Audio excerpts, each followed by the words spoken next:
Demak do'stlar, birinchi jang boshlanish arafasida Elimsa Jandavlet Qozog'iston vakili professional ko'rsatkichi 2 ta jang va 2 ta g'alaba.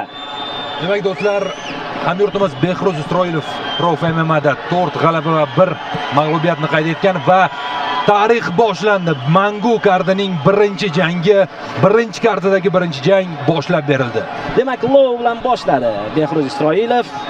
Ha, aytib o'tdim, u havaskor yo'nalishda O'zbekiston chempionligini qo'lga kiritgan 56-7 kg vazn toifasida keyinchalik vaznni bitta yuqoriga ko'tardi va professional faoliyatini aynan ushbu vaznda boshladi.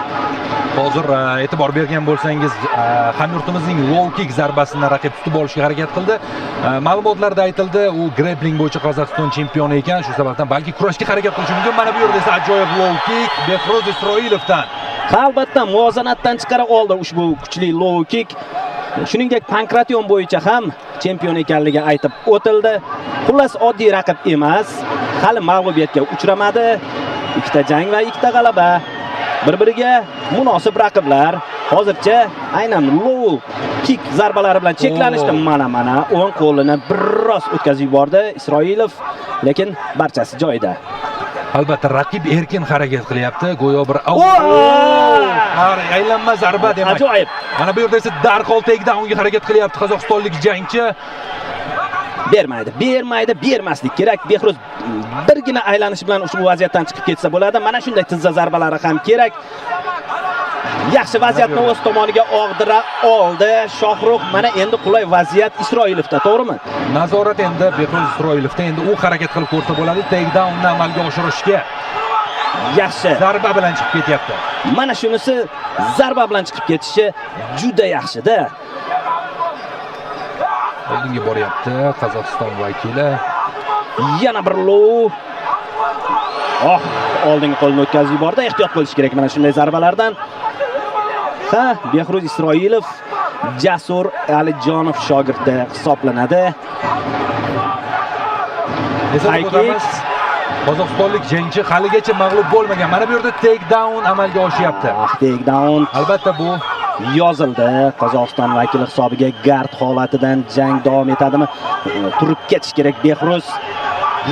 Hozir turib keta oldi va vaziyatni o'z tomoniga og'dira oldi. Jang gard holatida davom etadi. Biroq endi ustunlik hamyurtimiz tarafida. Albatta, birgina o'sha aylanma uslub bilan holatni o'zini qo'liga oldi Behruz. Bu ajoyib. Hali oldinda vaqt yetarlicha, 2 daqiqa vaqt bor. Raqib ustida har xil uslublarni, zarbalarni qo'llab ko'rish mumkin.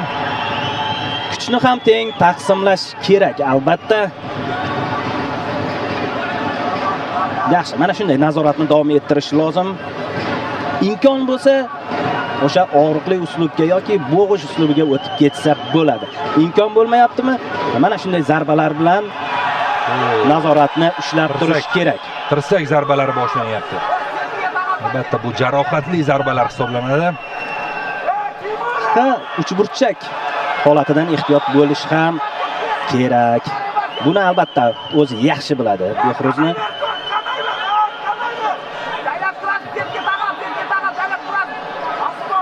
Hozircha yomon emas mana.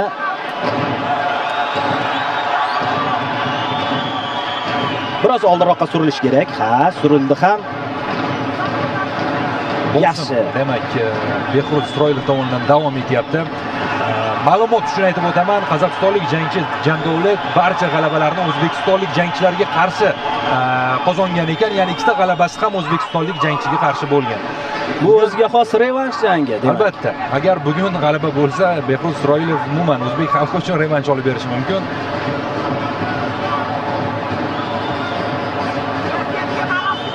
Anchagina talofat ko'rganligi ko'zga tashlandi Jandavletni, lekin yaxshi himoyalanyapti. Vaqt ham oxirlab boryapti. So'nggi 30 soniya do'stlar. 30 soniya vaqt qoldi. Birinchi raundda ustunlik hamyurtimiz tarafida deb bemalol ayta olamiz. Nazorat bor, takedown bor, aniq zarbalar bor va parterdagi o'sha katta ustunlik, nazorat borasida. Zarbalar demak. risk qilib ko'rsa bo'ladi oxirgi 15 soniya, lekin oldinga boryapti qozog'istonlik jangchi. Takedownga harakat. Yaxshi apkikni amalga oshirdi. 5 soniya. 5 soniya. Yana bir apkik. Navbatdagisi. Va shu pallada birinchi raund o'z poyoniga yetdi do'stlar. Yuqoridagi fikrimni takrorlayman, Shohruh. Birinchi raund Behruz Isroilovniki bo'ldi. Aniq.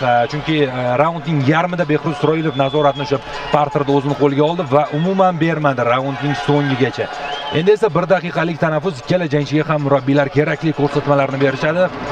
Albatta, Jasur Alijonov bugun asosiy tashkilotchi va hozir Behruz Isroilovni burchagida ko'ringani yo'q. Uning bundan muhim ishlari bor deb bemalol ayta olamiz, lekin Jasur Alijonov bilan birga faoliyat yuritadigan murabbiylar ham anchagina tajribali va ular kerakli ko'rsatmani bera oladi. Shu o'rinda Jasur Alijonov va uning komandasi haqida biroz so'z yuritadigan bo'lsak, hozirgi kunga kelib Jasur 4 karra jahon chempionini chiqara oldi. Ya'ni 4 ta jahon chempionini, uning ikkitasi yoshlar hamda kattalar o'rtasida Zafar Asatov, Zafar Rashidov va Xurshida Roziqova. Ajoyib natija. Shuningdek, yoshlar toifasida Avaz Anvarov 2 karra Osiyo chempioni, Samandar Abdurahmonov ham Osiyo chempioni, jahon chempioni. Xullas shunaqa ajoyib natijalar qayd etilyapti aynan Jasur Alijonov jamoasida. Ikkinchi raundga start berilyapti do'stlar. Behruz Isroilov hozircha birinchi raund o'ziniki qildi desak bo'ladi. Ikkinchi raundda endi ko'ramiz. Start berildi ikkinchi raundga demak. Yana ichki low kick bilan boshladi Behruz va high kick bilan javob qaytaryapti Qozog'iston vakili. High kick zarbasi biroz ozgina yetmay qoldi. Oldinga boryapti Qozog'iston. Ikkilik zarba, ehtiyot bo'lish kerak mana shunday zarbalardan. Behruz yana bir kuchli low kick va muvozanatdan chiqardi. Behruz oyoqlarda qizarish yaxshigina sezilyapti Qozog'iston. oldingi qo'lni ehtiyot bo'lish kerak. Zarbalar almashinuvi. Jandavletdan ham ajoyib aniq zarbani ko'rdik. Bermaslik kerak Behruz. Takedownga harakat qilyapti Jandavlet. Ha, aytdi bu yerda grappling borasida Qozog'iston chempioni ekanligini. Shuning uchun takedownga bermaslik kerak. Birinchi raundda grapplingni o'zini o'tmadi. Mana va yana bir ajoyib harakat. Burchak uslubidan ehtiyot bo'lish kerak albatta bu yerda. Va uddaladi. Behruz nazoratni qo'lga oldi shu tarzda. Yaxshi, gard holatida jang davom etadi.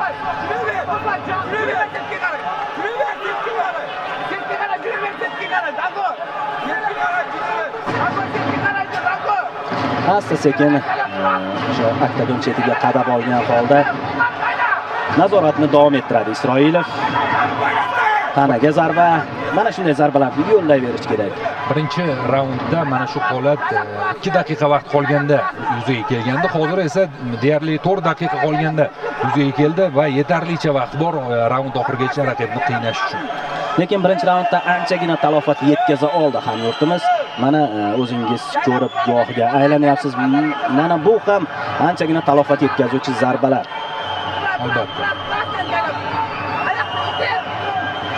Yana bir kuchli tirsak zarbasi.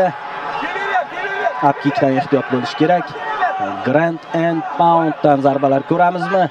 Hozircha bunga shoshilayotgani yo'q Isroilov. Mana Jasur Alijonov ushbu liga asoschisi. Garchi ushbu rolda asoschi sifatida mana shu kamerada ko'ringan bo'lsa ham u aynan shogirdi bilan, yuragi bilan birga bo'lishi aniq. Chunki birga tarbiyalagan albatta Isroilov. Esa Abdurahmon Fozilov ham astoydil muxlislik qilmoqda. Taniysiz, bu insonni tanishtirishga hojat yo'q. Demak, biz oktagonga qaytamiz. Behruz Isroilov, Elimsa Jandavlet qarama-qarshiligi ikkinchi raund do'stlar. Hozircha yomon emas. Yaxshi. Behruz Isroilov ajoyib harakat qilyapti. Raqib biroz zarbalarni ko'rmayotgandek, o'zi tashlayotgan zarbalarni ham aniqlik unchalik yuqori emas. Mana bu hozir takedown. Nazorat endi Qozog'iston vakilida. Lekin unda kuch payoniga yetib borayotgandek mening nazrimda. Ha, albatta anchagina toliqdi, chunki himoyada juda katta kuch sarflab yubordi. Mana hozir tayyorgina vaziyatni ham yo'qqa chiqaryapti o'zi osongina. zarbalar ikkita kuchli. Menimcha burun sindi. Yaxshigina qon oqyapti hozir. Jon Davlet ham o'tkaza oldi qo'l zarbasini. Ehtiyot bo'lish kerak. Qo'llarni biroz ko'tarish kerak. Mana aylanma round kick. Behruz Isroilov. Davom etamiz do'stlar. Low kick yana muvozanatdan chiqdi. Endi yakunlab qo'ysa bo'ladi. Albatta, ketma-ket zarbalar. Do'stlar, Behruz Isroilov muddatidan avval g'alaba qozonyapti. Texnik nokaut. Albatta o'zbek xalqi uchun revansh olindi. Do'stlar, Qozog'iston vakiliga ham tasanno shunchaki, chunki u mardona kurashdi bugungi jangda.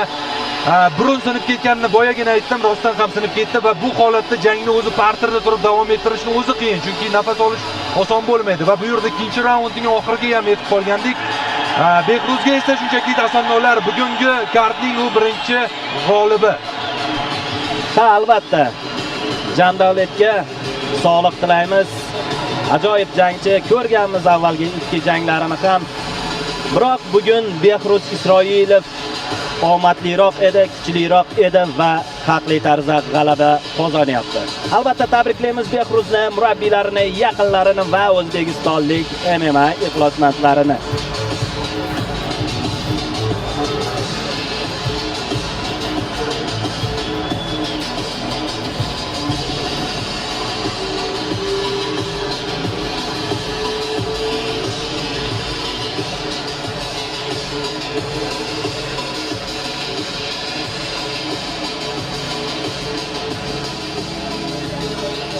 Albatta intensiv kurashga boy bo'ldi bu jang. Juda ham vaziyatlar ko'p bo'ldi. Ikkala jangchida ham stoykada ham yaxshi zarbalar chiqarishdi. Vazn me'yori yengil bo'lsa ham, ammo bir menimcha qiziq jang ko'rdik. Mangu ligasiga xos mana shu muxlislar kutgan jang bo'ldi desak bo'ladi. Jasur Alijonov press konferensiyada aytishgandi, jangchilarimiz press konferensiyada trash talk qilishmaydi. Ya'ni mana shu 8 burchak ichida o'zlarini ko'rsatishadi deyshgandi va biz buni guvohiga aylanyapmiz. Demak, jang g'olibi rasman e'lon qilinadi, do'stlar.